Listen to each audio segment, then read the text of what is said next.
So I understand what people, from the richer people to the poor people, what they're thinking out there when they're doing their daily activities and what their hopes for. And all of them are the same. They really are. Yeah. Well, what I'm trying to get at is, a lot of people who were born in a such situation, and it is so difficult to break out that mold. This is easier to say now, but when you are surrounded people that you live with every day, none of them are successful. So, what gives you the courage to think differently? It's not easy. Well, I guess my dad said something. He always says, and this may not sound real good, but it's really true. Show me a good loser, and I'll always show you a loser. Winning is important. It's one of the most important things in your life is to say, I can do that. I can do this. I'm as good as anybody else, and do it. And don't feel inferior. No matter what your color of your skin, be the best you can be. And I always believe that. I teach that in all the things I've done with kids. Right. Be the best. Don't settle for that. You're going to fail a lot, but just stand back up and do it again. Right. Because hey, what's life about but having fun? You got to have some fun doing this. You can't run around being mad all the time, because you can't. You're a human being and you're going to make mistakes. Right. But prosperity is in the eye of the beholder.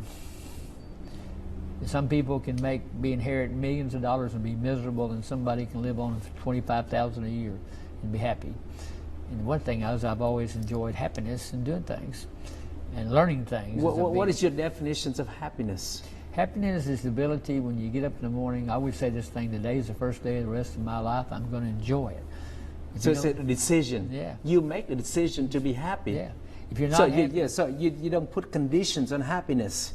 You decided to be happy, and this is a state of mind. It is, and it is. It sounds so simple. Is that really simple? And it involves two things that are basics. Right. Your morality and your motivation. If you have those things, if you have some morals, you're a fellow man, and you're motivated to do something every day, you will accomplish something. Right. When you talk about motivation, are you talking about a person having a purpose? Every day. What am I going to do? Yeah, so it's get meaning in life. That's what everybody, your plumbers, all those people, they want to be the best plumber, the best welder, the best this. That's the motivation. I want to do this. I like it. I have fun doing this. Everybody has a different feel. You have to enjoy what you do. You enjoy the process. I tell the young people, if you're miserable working, go get something you're happy with. Yeah. Talking about young people, I know that you really care for the younger generations. You were a baseball coach, and you got a team of 27 players follow you and being under your coaching. So I like to ask you about leadership. Okay, you are a state representative. You are leaders. So for those young folks out there who wanted to be leaders. That's I think it's inherent, at least in my opinion, because when I've coached baseball and basketball stuff, but baseball basically, and I've won. Our team usually wins every time, and they'll say, "Well, how do you get this kid to play for you?" And I tell him fundamentals because I know the game real well, and I say, "Go do it. Don't be afraid to be something. I'll show you a technique where you make you a better player." And they said, "Then I tell him he's good." It's an amazing thing. Hey, you're good. That's good. Instead of saying, "Oh my gosh, you didn't do this right." Negative. Don't be negative. Right. Yeah. And they'll go crazy trying to be good because somebody they believed in, that you actually believe what you're telling. It wasn't just something to get them to play. And I say, you know what? You're going to have to do life like this. You're going to have people around you that you believe in. Yeah. How do you get motivation? Is motivation something that could be given, could be... Well, you have to earn their respect. Inspired. They have to believe that you're really sincere. Because I listened to people growing up that wasn't sincere, and I'd go, yeah, okay, and go do something else. But the two people I knew growing up that helped me, yeah, I listened to them. Okay, so one quality of leadership is caring. You have to care about that. Anything, even my staff, I have a firm and stuff, all the people. Today, I've been doing it all my life, they know that I care about them. Yeah. I consider an employee is what I do affects their life. Yeah. What do people say? They don't care what you know until they know that you care. That's right. Most people, when you care about something, and when you get up and when they're sick, and you go over to ask them, "Can I help you to do something?" Not just, "Oh well, you're not working. I don't need you today." That's what I do. I've always done that. I believe I'll take my wife used to say, when we get a team and there'd be the little kid over there, the most motivated, and he said, "Well, I always knew that was your favorite," and he wasn't even the best player. I said, because he's the most motivated player. And you look in his eyes, and he's going to try to beat, and he winds up being the best player eventually. Right. Those are important things, and that's the whole reason. And I don't want to I don't judge people about. I disagree with people, but I don't judge them, because judgment means you think you're better than they are, and I don't think I'm better than anybody. I just think we can work. We're all human beings. Well, we talked about happiness earlier. Yeah. I guess one of the formula of happiness is the less judgmental that we are. I think the happier we would be. Don't you think? Yeah, I've said up at the Capitol, I said, you know what? 100 years from now, people are going to be more close together than I believe, and they're going to ask what was wrong with the people in my generation. Why were they not happy to being with you? And that's just an argument I had to myself. Right. Why would I want to go through and tell everybody, well, I'm better than you? Because I'm not. Right. I might be, my talents might be completely different than what you do, but you may be the guy that bends the weight of the new wheel. And so never know. Just don't judge people when they're young. Yeah. But youth is the most important thing in this country. We got to make our young people understand what they're living in. Right. How do you think the world perceive an American? What is an American? Well, the world is different. I guess that'd be a leading question, depending on where you are in the world. Yes. They just can't stand us. I'm not talking about our enemies. I'm talking about something. You know, when people think about American, they think about courage, they think about entrepreneurs, they think about adventurers. I think the word, Danny, is America gives everybody a chance, would be the way I would put it. That's what this whole nation's based on, give you a chance. That's not true in other countries. They don't give you a chance. If you're not part of the echelon of the group, you don't get a chance. Yes. It's very difficult to break in. The best people we have came from, I always say, to teach the average, let the genius do their thing, because those average people, leave them alone and not restrict them, they'll probably be the ones that invent the best ideas of the future. Yeah. And I have been lucky enough to know people that have patents and stuff and all this stuff and invented things, and they said, well, I don't know, I just figured it out in my mind and did it, and then all of a sudden I get something for it. Right. They wouldn't intend it. They just said, there's a problem, I solved it. Yeah. And that's what people are. Yes. The Einsteins, he was a genius in things, but he was just kind of a little weaky guy, as I was told. Look what he did. Yeah. And he got a little thing called 22/7 and all that stuff. Right. So you have to allow room for that person to be creative in this space. If you ever, there's over here in Lamar ISD. Yeah.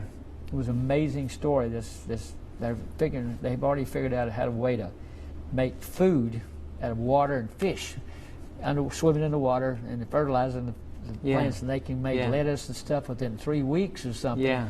And the teacher said, well, you know, technically we could take 3 acres and feed a quarter or a fourth of Houston with that. It grows so fast. And I'm sitting there and I said, would you come to Austin and give that same thing and show this whole demonstration to some of our people? And that's what you have to do. Take good ideals and let them be the hero for a minute. Right. I want to ask you one more question about leadership. Do you think a good leader was born or trained?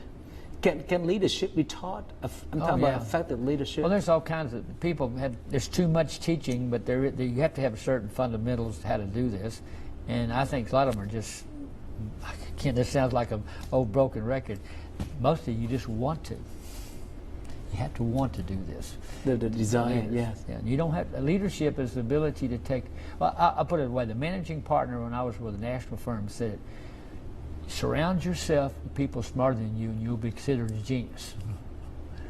And that's what leadership is: how to get people to do what they do best and not interfere and say, just let them do their thing, and whatever the goal is. And you'll find people that really are smarter than you, but you're just managing them, managing their abilities. That's leadership. Right, right. How does a young people know that he or she has the leadership quality? They really don't know. They just do it. They find out and they make mistakes. And anybody that doesn't make a mistake hasn't done anything. Right, right. And I remember they said the biggest mistake is no mistake at all. yeah, that's Something right. like that. Yeah. I mean, I say that all the time. Boy, don't be, just say, yep, I screwed that up, and I'm not going to ever do that again. That's the answer to that question. So it's a learning trial and error process, and then you will discover your talent in the process. And you have to be able, in the group, whatever leadership you're doing, you have to be able to laugh at yourself sometimes. Wow. So that all the people know that you're just like them. They give you the black bean, and you've got to get this thing done. Yeah. And that's one thing I think in my own personal life is I've been able to do that some, and because I had a great influence. And actually, it's my wife. I'll keep saying that. She was one heck of a person. Yes, I know her personally, and very sweet lady. Yes, she is. Sorry. Yes. So that's all leadership is. You can't. Yeah. It's no book you can read that makes you a good leader. Right, right. For those who are interested in knowing what does a state representative, I'm talking about a Texas House member, does, what are some typical duties of a state representative? First of all, when we're elected, well, I'll go back. I'm just going to relate to me because everybody has a little different. Right. I ran and won this thing, and then said, hope I can do what I think I could. That was what I wanted to do. But when I got there, I figured out one thing real quickly, that I was just as good as anybody else up there.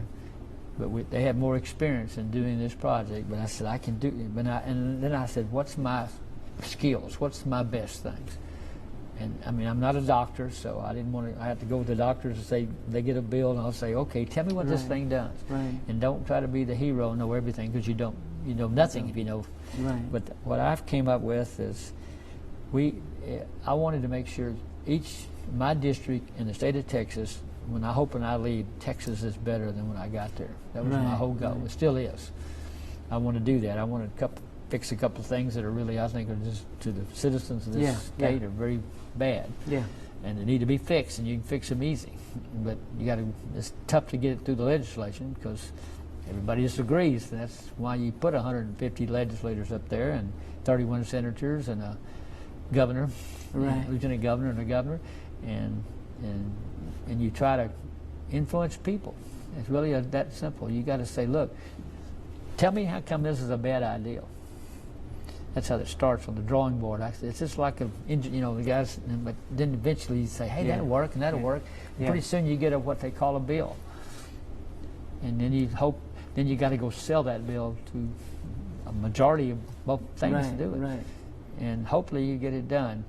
And I can tell you two things in this state, and the folks here want to listen to that, is our property taxes for schools are astronomically, ridiculously high. Right.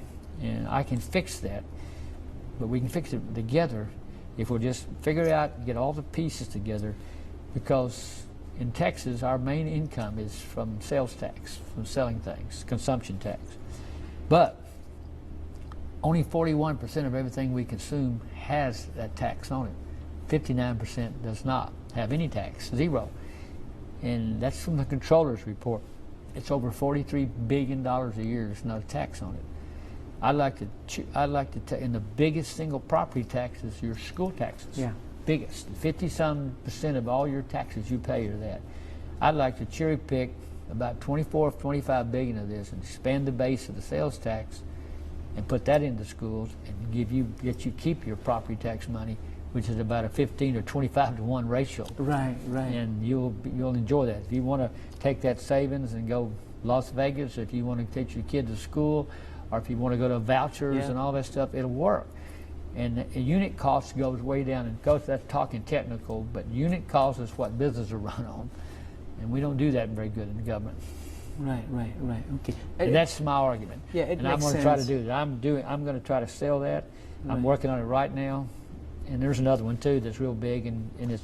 How difficult is it to get a bill passed at a state legislative? Well, let's say you have to author a bill, get the bill, and create it, and go through a legislative council make sure it's legally done. Right. They do that. The attorneys, we have a whole group of attorneys up there. and then you put it into the committee, or they put it in the hopper, and the speaker puts it in whatever committee that's going to hear it first. And you got to go sell that bill, go into a hearing with there's 7 or 8 to 10, and it goes in the ways, there's the biggest ones. Well, let me ask you this. You said when you have to go sell that bill, do you generally go to sell that bill within your party? No, well, I don't. I mean, a lot of them do, but I don't. I look at go to both sides, because let's see if it works.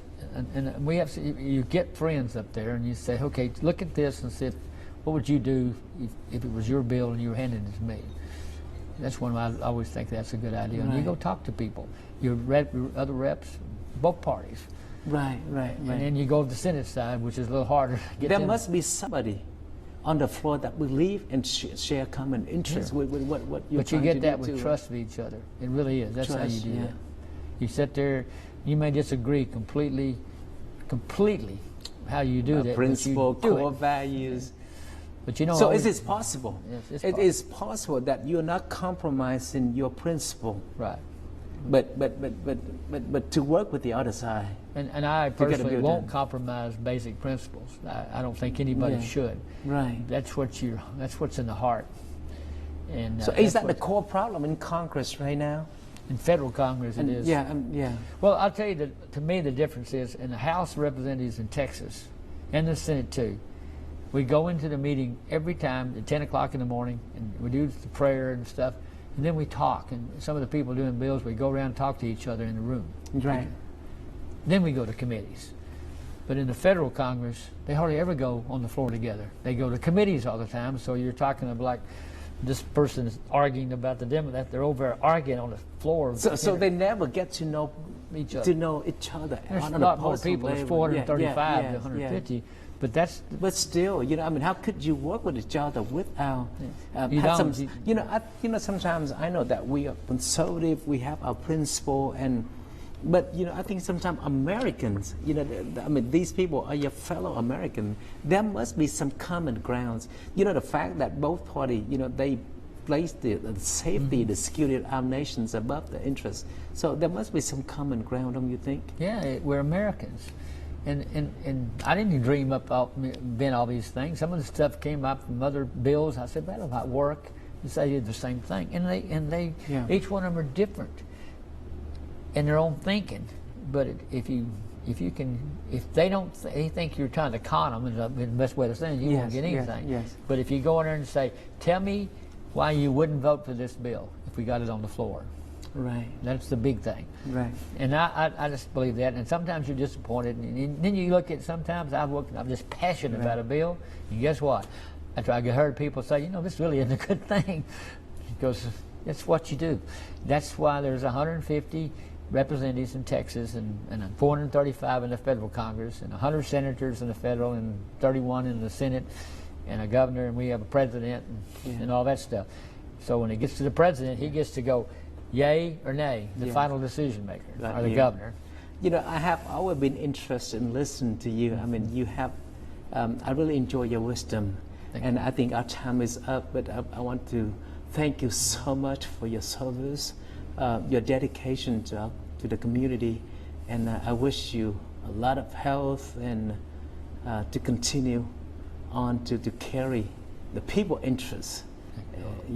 That I will do, but I want to thank you for inviting me. Yes, you're a friend too, buddy. All right? Yeah. Thank you. Thank you. I appreciate you. Thank you for tuning in. We'll see you next time.